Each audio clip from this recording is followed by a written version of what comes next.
क्या आपने कभी सोचा है कि इतनी अपार शक्ति होने के बावजूद हनुमान जी हमेशा शांत, संयमी और भक्त कैसे रहे? उनके पास शक्ति थी, सामर्थ्य था, पर फिर भी उन्होंने कभी भी अपनी इंद्रियों को अपने ऊपर हावी नहीं होने दिया।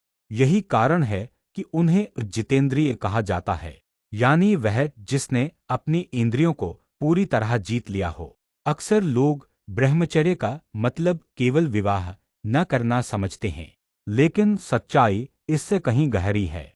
ब्रह्मचर्य का वास्तविक अर्थ है मन पर नियंत्रण, वाणी पर नियंत्रण, इंद्रियों पर नियंत्रण। यानी जो हम सोचते हैं, बोलते हैं और करते हैं, सब कुछ नियंत्रित और शुद्ध होना चाहिए। मन सबसे चंचल होता है, यही हमें भटकाता है, वासनाओं में डालता है। लेकिन हनुमान जी का मन हमेशा ध्यान में, भक्ति में, सेवा में लगा रहता था। उनका ध्यान हमेशा राम के चरणों में था। जब मन एक उच्च लक्ष्य में लग जाता है, तो नीचे के विचार अपने आप समाप्त हो जाते हैं। हमारी पांच इंद्रियां, आंख, कान, नाक, जीभ और त्वचा, हमें बाहरी दुनिया की ओर खींचती हैं। उदाहरण, आंखें आकर्षण की ओर जाती हैं, कान मीठी बातें सुनना चाहते हैं, जीभ स्वाद के पीछे भागती है। लेकिन हनुमान जी कभी भी इन आकर्षणों में नहीं फंसे। उन्होंने अपनी इंद्रियों को अपने नियंत्रण में रखा, इसलिए उन्हें जितेंद्रिय कहा गया। वाणी भी एक इंद्री है जो बहुत शक्तिशाली है। हनुमान जी हमेशा सत्य बोलते थे, मधुर और विनम्र भाषा का उपयोग करते थे, कभी भी अनावश्यक या कठोर शब्द नहीं बोले।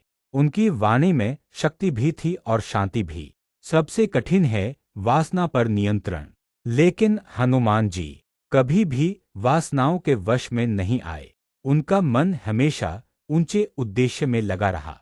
जब जीवन का लक्ष्य बड़ा हो, तो छोटी इच्छाएं अपने आप समाप्त हो जाती हैं। जब मन और इंद्रियां नियंत्रण में होती हैं, मानसिक शांति मिलती है, आत्मविश्वास बढ़ता है, ऊर्जा का संरक्षण होता है, व्यक्ति असाधारण कार्य कर सकता है। यही कारण है कि हनुमान जी ने समुद्र पार किया, पर्वत उठाया, असंभव कार्यों को संभव बनाया। आज के समय में भी हम अपने मन को अच्छे विचारों में लगाएं, गलत चीजों से दूरी रखें, अपनी वाणी को नियंत्रित करें, अपने लक्ष्य पर फोकस रखें। धीरे धीरे हम भी अपने जीवन में संयम ला सकते हैं।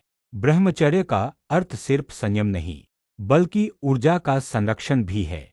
हमारे शरीर में एक विशेष ऊर्जा होती है, जिसे शास्त्रों में ओज कहा जाता है।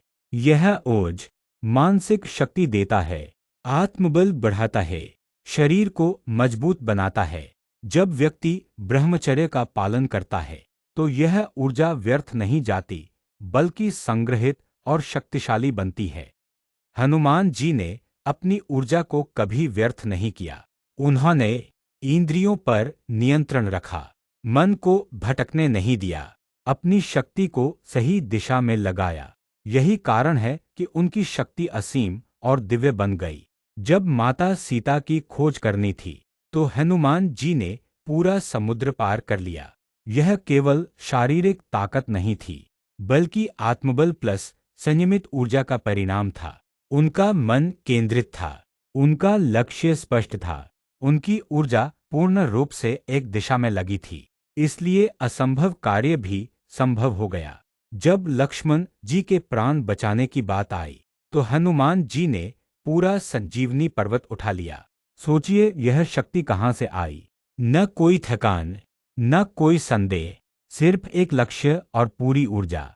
यह दिखाता है कि संयमित ऊर्जा व्यक्ति को असाधारण बना देती है। युद्ध के समय राक्षसों की विशाल सेना, कठिन परिस्थितियां, फिर भी हनुमान जी कभी नहीं डरे, कभी नहीं थके, हमेशा विजयी रहे, क्योंकि उनकी ऊर्जा बिखरी हुई नहीं थी, बल्कि पूरी तरह नियंत्रित और केंद्रित थी।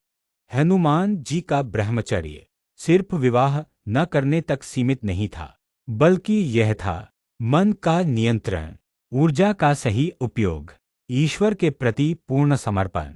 इसलिए वे शक्ति, भक्ति और संयम के सर्वोच्च आदर्श माने जाते हैं। अगर आपको यह ज्ञान पसंद आया हो तो वीडियो को लाइक करें, शेयर करें और ऐसे ही आध्यात्मिक ज्ञान के लिए चैनल को सब्सक्राइब करें।